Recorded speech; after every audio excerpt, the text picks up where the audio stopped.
नेमकं कशामुळे? मी शेळ्या सोडल्या, शेळ्या तळ्याच्या कडेने चारत गेलो. असं गावघरीपासून चालत गेल्यावर अचानक शेळ्या थरथर कापाल्या, मरून पडल्या. मी त्याच्यावर जगत होतो, त्याच्यावरच सगळं माझा व्यवसाय होता. अचानक 12 शेळ्या माझ्या मरून पडल्या. मी करून खातोय.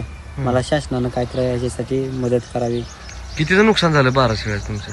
12 लाख 1.5 लाखाचं माझं नुकसान झालं. मोठ्या शेळ्या 12 मरून पडल्या सगळ्या. 6 शेळ्या, 4 बकरी, 2 अशा फळकर पाटी. 1.5 लाख 1.5 लाखाचं माझं नुकसान झालं. शासनानं लगेच्या लगी मदत करावी. आम्हाला का शेत नाही माझं. हा गाव बाहेर गाव, पण मी लहानपणापासून इथं राहतो, करून खातोय मी.